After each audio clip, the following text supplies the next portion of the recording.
많은 분들 응원 속에서 다녀온 2026년 미랄 캠프 후기를 보고 드립니다. 저는 아주 개인적인 이유로 미랄 캠프를 신청했습니다. 저는 작년에 큰아버지가 돌아가셨습니다. 큰아빠는 사고로 인해 반신마비의 언어장애가 있으셨습니다.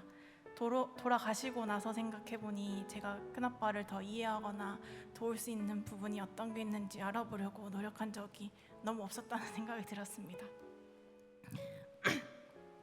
누군가를 이해하기 위해서 직접 물어보고 언어로 듣는 방식도 있지만은 가까이에서 행동이나 표정을 관찰함으로 이해할 수 있는 부분도 있다고 생각합니다. 그래서 미랄 캠프를 통해 장애인분들을 가까이에서 관찰하고 이해할 수 있는 기회를 얻고 싶어서 참석하게 되었습니다. 큰아빠가 살아계신 동안에는 1년에 한두 번 명절 지낼 때만 뵙고, 그때도 큰아빠랑 사촌오빠가 계셔가지고 제가 뭘 도와드리거나 해야 할 일은 없었습니다. 그런데 기억에 남은 한순간이 있습니다. 제가 대학생 때 어느 명절날 새벽 3시쯤 갑자기 잠에서 깬 적이 있었습니다. 모든 사람이 다 잠들어 있고 온 집이 조용한 가운데 큰아빠의 방에서 텔레비전 소리랑 큰아빠가 하고 웃는 소리를 들었습니다. 저는 그 웃음소리가 너무 외롭게 느껴졌습니다. 낮에 모두가 소통하면서 명절을 보내고 있을 때 큰아빠는 혼자 방에 계셨다는 게 생각났기 때문입니다. 모두가 함께 있을 때 큰아빠는 혼자 방에서 주무시고, 모두가 잠든 시간에는 혼자 TV를 보면서 시간을 보내신 거였습니다. 사고 이후로 거의 모든 시간을 그런 식으로 떨어져서 보내셨을 거라 생각하니까 너무 외로웠을 것 같다는 생각이 들었습니다. 그럼에도 불구하고 그 밤이 있은 후에도 별로 달라진 건 없었습니다. 그게 마음에 남아 있었습니다. 미랄 캠프 전에 5번의 온라인 만남을 통해서 미리 캠프 기간 동안 독일어로 진행될 예배 내용을 한국어로 듣고 캠프에 대한 안내사항을 전달받습니다. 올해는 총괄팀이 신경 써주신 덕분에 특별히 오프라인에서 만나가지고 직접 기저귀 가는 법, 압박 스타킹 신기는 법, 리프트 사용하는 법을 미리 배우고 캠프에 참석할 수 있었습니다. 캠프 전에 온라인 예배에서 임영선 선교사님이 이 미랄 캠프는 장애인과 비장애인, 다양한 세대와 문화가 하나님의 나라 안에서 함께하며 하나님의 사랑 안에서 함께하며 하나님의 나라를 보여주는 캠프라고 하셨습니다. 저는 그 의도에 공감하면서도 내가 천사가 아닌데 어떻게 하나님의 나라를 보여줄 수 있는 건지 의문이 있었습니다. 그럼에도 제가 뭘 보여주기보다는 나한테 필요한 기회를 얻기 위해 참석했습니다.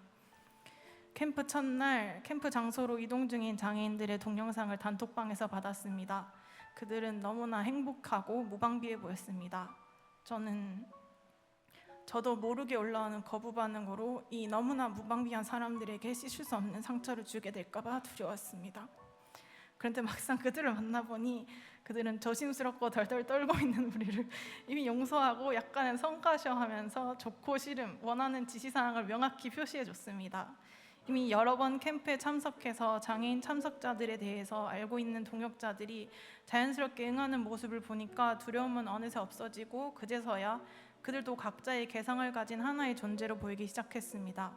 그리고 그 개성은 함께 지낸 시간이 쌓일수록 하나씩 더 선명해졌습니다. 셀리는 하루 종일 헤드셋을 쓰고 마다가스카르 영화를 보고 락 음악을 듣습니다. 찬양 시간에는 앞에 나가서 노래를 부르고 신이 나면 눈치 보지 않고 온몸으로 춤추면서 음악을 즐깁니다.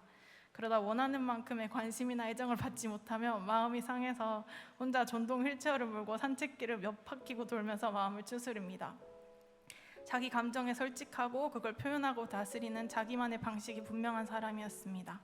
아니카는 음악을 들으면 선율이 스피커를 통해서 보이기라도 하는 듯 하늘을 올려다보며 온몸으로 그 선율을 즐깁니다. 매일 아침 제가 골라주는 옷이랑 머리방울 색깔을 매치해주면 그게 정말 마음에 든다고 행복해합니다. 매일 저녁 등을 마사지해달라고 하는 요청이 좀 부담스럽고 솔직히 좀 싫었다가도 그 순간만큼은 곁에 사람이 있다는 걸 확인받고 싶어하는 마음처럼 느껴졌습니다. 그런 모습을 보면서 저도 모르게 저를 통해 사랑이 흘러나오고 있다는 걸 느꼈습니다.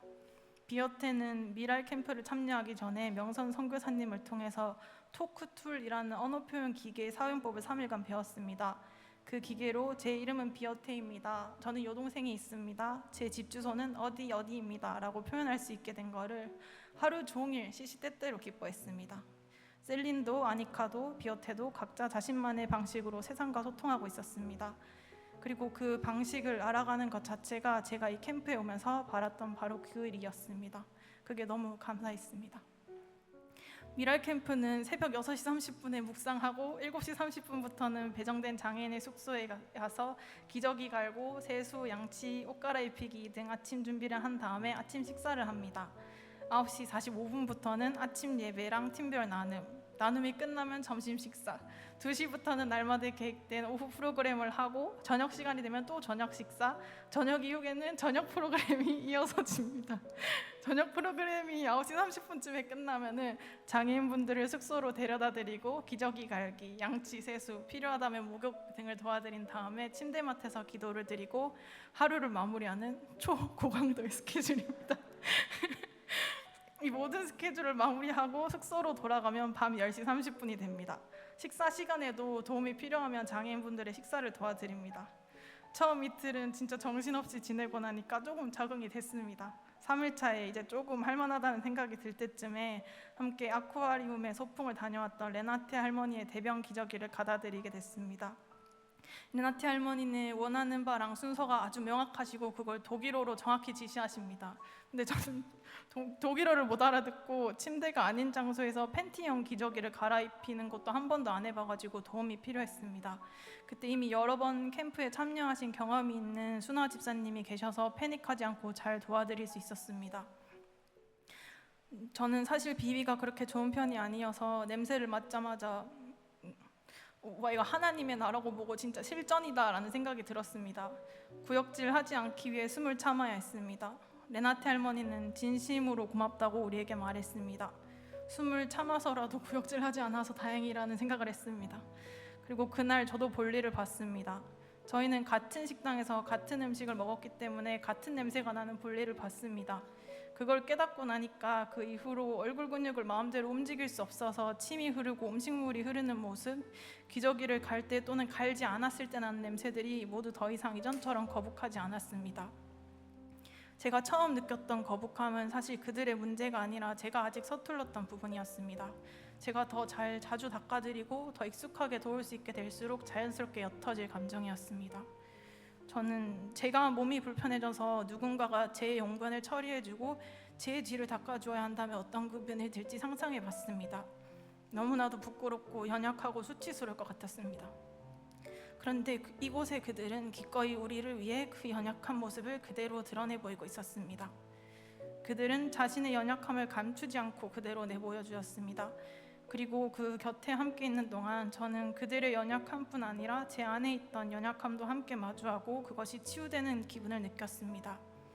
미랄 캠프가 열리는 쿡사페는 밀밭과 옥수수밭이 펼쳐져 있고 소와 말이 윤택하게 살쪄 있고 제비들이 지저귀면서 자동차 무서운 줄 모르고 낮게 나는 곳입니다. 그곳에서 저는 일주일간 영화 같은 시간을 보냈습니다. 여러분도 스스로의 연약한 모습을 드러내 보이는 그들의 연약함을 받아들이고 도울 수 있는 기회를 얻음으로써 우리 안의 연약함도 함께 치유되는 걸 체험하실 수 있었으면 좋겠습니다. 더 나아가 하나님의 나라가 미랄 캠프뿐만 아니라 온 세상이 될 수 있게 미랄 캠프가 부흥할 수 있기를 기도합니다. 캠프 기간 동안 사실 체력적으로 너무 힘들었습니다. 프로그램 자체가 동역자들의 편리함보다는 장애인들이 최대한 즐겁게 하나님의 나라를 체험할 수 있도록 포커싱 되어 있었기 때문입니다.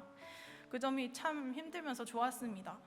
이번 캠프는 독일뿐만 아니라 한국, 코소보, 알바니아에서까지 참석해 주셔서 100명이 넘게 많은 분들이 참석해 주셨다고 들었습니다.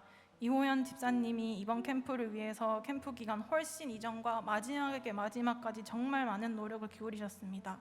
덕분에 많은 인원만큼 다양한 변수에도 큰 사고 없이 체계적으로 캠프를 마칠 수 있었음에 감사했습니다. 그럼에도 불구하고 솔직히 진짜 기절할 것 같아서 이따금 예배 시간에 방으로 도망가서 잠을 자야 했습니다. 장애인 한 분당 평균 2사람이 보살폈습니다. 혼자 하기에 체력이 딸리는데 도와주는 동역자가 안 계실 때면 저도 모르게 원망하는 마음이 올라왔습니다. 더 잘 보살피고 싶은 마음 때문이었다고 생각합니다. 원망하지 않고도 정성껏 보살필 수 있기 위해 가능하면 더 많은 동역자들이 참석할 수 있기를, 그리고 이미 참석한 경험들이 있는 사람들이 계속해서 참석해 중심이 되어줄 수 있기를 기도합니다. 젊은 청년들, 가정이나 사회에서 이미 돌봄의 경험을 쌓은 장년들, 아픔을 이해하는 노년들 모두가 각자 도울 수 있고 치유받을 수 있는 영역이 있다고 생각합니다. 많은 동역자들이 처음에는 감히 내가 그들에게 도움을 될까? 상처만 주는 거 아닐까? 하는 마음에 캠프에 참석하기를 망설였다고 들었습니다.